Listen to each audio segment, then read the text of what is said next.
চট্টগ্রাম থেকে যুক্ত হচ্ছেন সহকর্মী পার্থ প্রতিম বিশ্বাস। সরাসরি যাচ্ছি তার কাছে। পার্থ,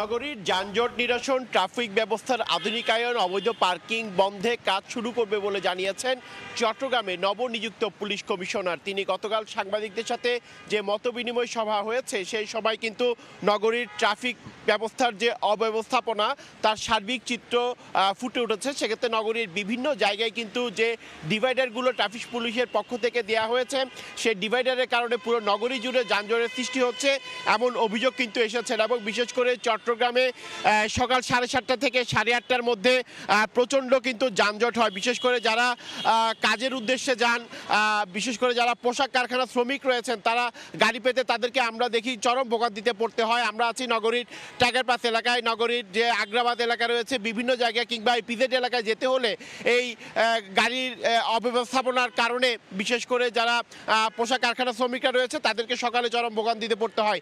এরপর 9:30 থেকে 10টার মধ্যে নগরীর বিভিন্ন এলাকা জুড়ে বিশেষ করে জিএসির মোড়, বদ্দারহাট, মুরাদপুর এইসব জায়গায় কিন্তু আসলে আমরা দেখেছি যানজটের সৃষ্টি হয়। এবং বেলা যত বাড়ে 12টা থেকে 2টার মধ্যে নগরীর যে গুরুত্বপূর্ণ পয়েন্টগুলো আছে সেই সব গুরুত্বপূর্ণ পয়েন্টগুলোতেও কিন্তু আসলে প্রচণ্ড যানজটের সৃষ্টি হয়। আরেকটি বিষয় হচ্ছে এখনও ট্রাফিক ব্যবস্থার নগরীতে আধুনিকায়ন করা সম্ভব হয়নি এবং ট্রাফিক ব্যবস্থার এই যে আধুনিকায়ন না করার কারণে অনেকটা হাতের ইশারায় কিন্তু ট্রাফিক পুলিশদের নগরী জুড়ে কিন্তু দায়িত্ব পালন করতে হয়। এবং সেই কারণে কিন্তু আমরা দেখি এখনো পর্যন্ত যে আধুনিকায়ন বা ট্রাফিক ব্যবস্থা যে আধুনিকায়ন করার কথা ছিল সেটি কিন্তু এখনো পুরো নগরী জুড়ে গড়ে তোলা সম্ভব হয়নি।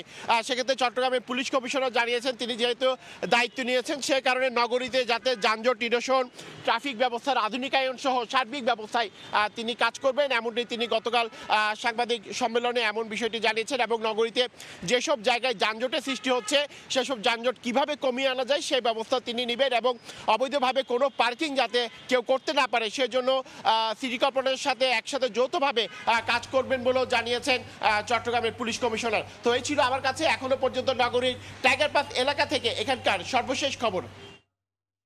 সরাসরি যুক্ত ছিলাম চট্টগ্রামে।